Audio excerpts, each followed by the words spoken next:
YouTube, this is Charlie426, and today we have the review of the No Grade 1 to 100 scale Gundam Kyrios from Gundam 00. Now, as you can see by me reviewing this and getting this, you can pretty much tell that I'm pretty excited and ready for the Master Grade Kyrios as well. Granted, at some point I was interested in the Gundam Dynamis Master Grade, but at the same time I was also trying to get the No Grade version 1 to 100 scale, but it didn't work out too well, so I decided to skip on the Master Grade as well. And the Kyrios is also one of those interesting mobile suits that I did want to try out for myself, so here we have the review. Now keep in mind this is the No Grade version, and ever since the Master Grade got announced, this thing is actually getting more rare to get, so I finally got my hands on one. Alright, so let's get on to the review. So let's talk about components as usual. So this will be, before I go on actually, this will be a two-part review. So on part 1 we will be talking about the mobile suit in general, like articulation and components, and on part 2, I will be showing the transformation process and anything else to mention on the transformation mode. Okay, so let's go on to the review. So, component-wise, first of all, as usual, we get the basic, the mobile suit itself, the Gundam Kyrios itself. Hand-wise, we get the multi-purpose hands for left and right, and here on the right hand, I already attached the GN submachine gun, I believe that's what they call it.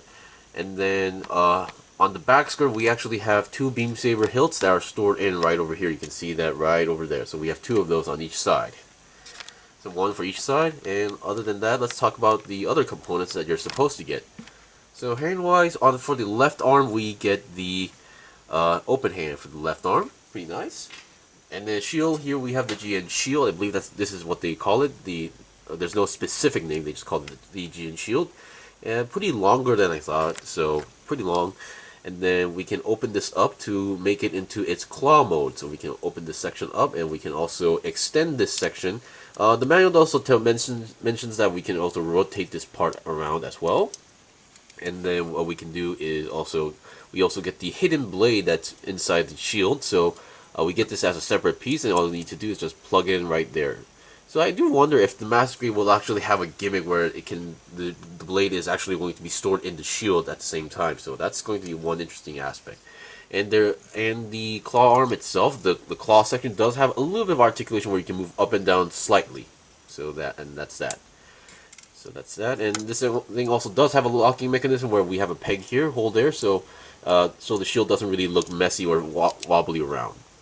And these are one of those shields that connects to the arm as a clip mechanism. So we have this part which works as a clip. So yeah. And having two beam saber hilts, we also obviously get two beam saber effect parts. These are the flat versions of the beam sabers. So keep that in mind, or GN sabers.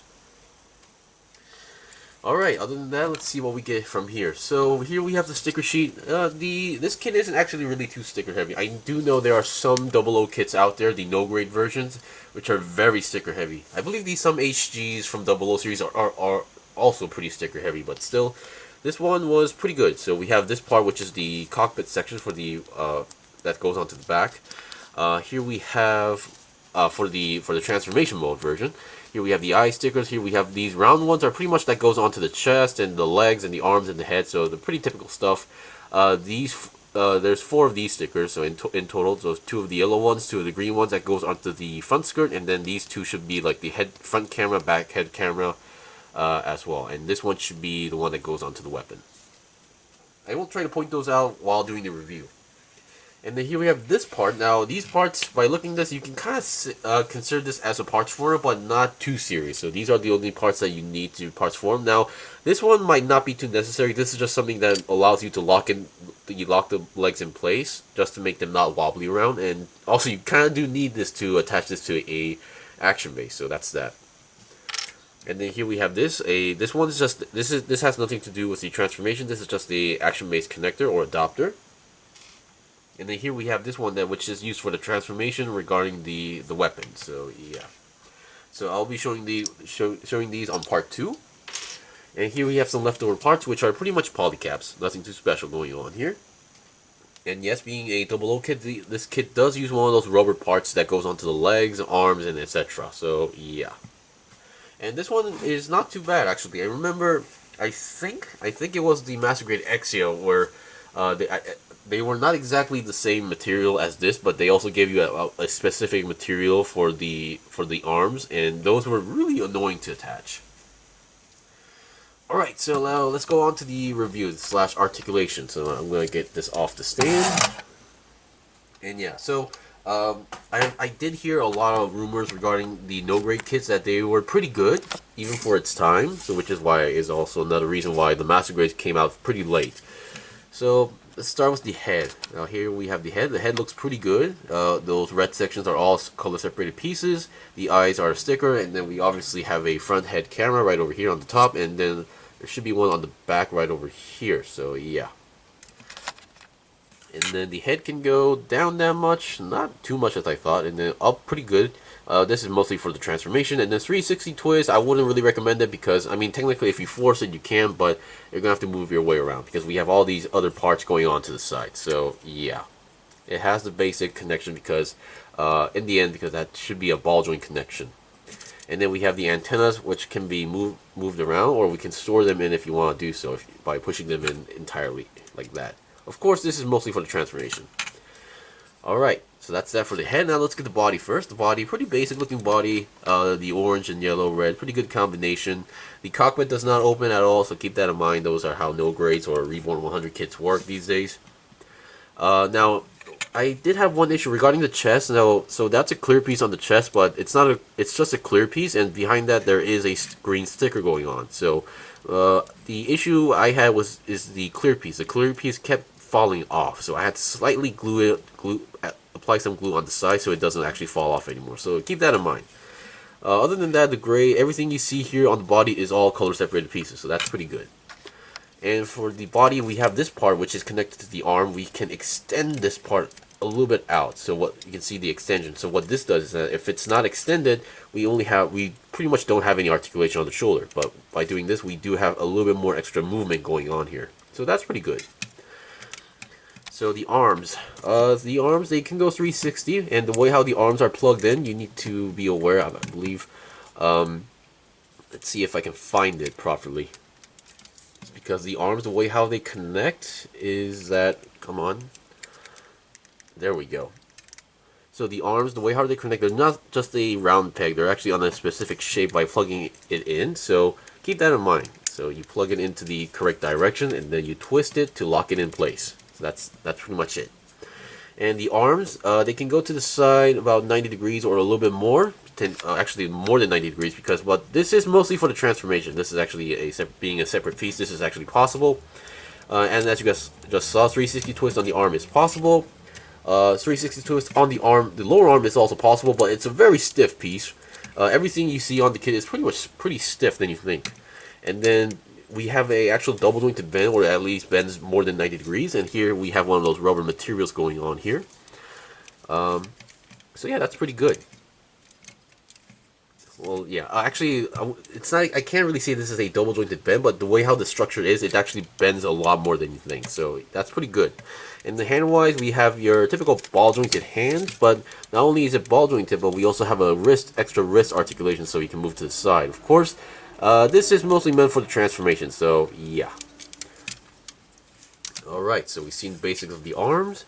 And let's see on the back. So the backpack, so here we have the GN drive. So, yeah, this thing will eat up a lot of space because of how the backpack works. There's a big chunk of, staring on the back section right over here. What you can do, they're technically connected like this. So this is as far it goes down. So here's one of those stickers for the cockpit. Here we have, what I like about this is that you apply a green sticker and then you apply a clear piece on top, so that's really ideal and definitely like that concept. And here we have a small peg going on here, and that peg connects to this hole to lock it in place, so to guarantee that this part isn't going to be wobbly or going to be like moving all over the place. Okay, I forgot to mention about the body articulation. So the body articulation, there's no ab crunch, but we have side-to-side movement, just a little bit, so just keep that in mind. And the main connection is through a peg. So yeah, 360 twist won't be possible because there are a lot of parts like colliding and blocking the way. Speaking of blocking the way, these parts on the back of the shoulders will sometimes collide with the arms, so just be aware of like where you position them. Alright, so, and then let's look at the weapon first. So here we have that sticker I was mentioning about, pretty good, and what I like about this is that you don't need to, the handle can be parts separated, so yeah. And of course, this actually is a aspect of the transformation. Okay, now let's get the front skirt. The front skirt. Oh, actually, regarding the stickers as well. On the head, we have the side. We have these green stickers on the bottom, and then clear pieces on the top. So that applies to both sections. And then on the arm as well, once again, green stickers or like dark green stickers, and then clear pieces on top. This is only on one side. The other arm, on the other side, there's no such thing. So only on each one side. And yeah. And then let's see, on the legs as well. So here we have the front skirts. They come in separate pieces, so keep that in mind. Now the gray sections on the bottom are color separated pieces. They're each on a ball joint, but because how the structure is and how the designs are, they're colliding, so they don't really move that much to the front. And then these sections, the yellow and the black sticker here, are stickers, obviously. And then on the legs, we have nice side swivels going on here. And here we have more of those rubber parts going on. There are actually a few more parts, but some of them are kind of well hidden at the same time. Like these ones. This part is actually a rubber part. And on the legs, I believe there weren't any specific clear parts going on, because we have these parts on the legs as well. So big parts, and then we have a separate wing. This wing does not move, so be careful. Color separated part right over here. And then one thing I'm not a too big fan of are the big giant wings on the knees, because they do kind of get in the way from time to time, but they can go up and down. But this is mostly for the transformation as well. So once again, because of this aspect, now moving the leg is going to be tricky, so I'm just gonna pull it down for now. And you can see I'm actually going around the front skirt armor, so we can go about 90 degrees to the front. Back not so much, because the back skirt doesn't move as well. But bend wise, I believe we have a pretty decent bend. There we go, we have a pretty good bend going on there.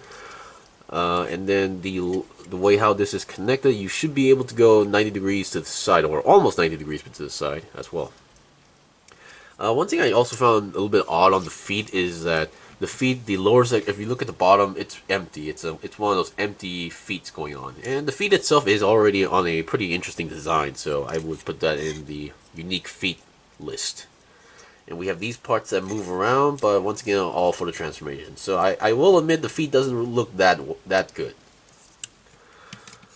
Alright, so we've seen the basics of this, so let's look at the equipment. So first of all, the equipment. So I did show this already, but once again, this is using the multi-purpose hand. There's no this is not a specific like trigger finger hand, but it holds on pretty well. The handle is like a perfect fit here going on, so no need to worry about anything. And then the beam sabers, they can be taken out pretty well, so you can just pull this section off and then pull it out, and there you go. And it's a pretty perfect fit on the hand as well, so once you put the beam saber on the hand, it's not really too wobbly. And it's not going to be falling off that easily as well. So you can see, not falling off. And then finally we got the shield. Now the shield is kind of a bit hard to use, or at least because of this part right over here, so I'm just going to move this away as much as possible. And I'm not too fan of the way the clipping style regarding shield connections, because I had some issues with the shield falling off on its own. So here we have the clip section right over here. I'm not sure if you see that small peg, but and here we have a small area where you can clip it on. So once again, clip it and you're good to go. As you can see, because of how long and big the shield is, it does collide with the shoulder, or at least the back piece right over here. So you will have to move it around to do so. But once you have it on, it's on there. So yeah. Of course, like repositioning the arm will be tricky, because once again, that orange piece on the back of the shoulder. Alright, so we've pretty much seen the basics of the kit, and definitely just by the looks, it looks pretty good. Of course, proportion wise, I'm pretty sure some of you guys can point out like some parts are not in the correct color, or the size is not actually correct. But once again, for a no-grade kit, this is pretty good and decent, so yeah. Alright, so this was part 1, and in part 2, we'll be talking about, or I'll be showing you guys the transformation. So I'll be right back.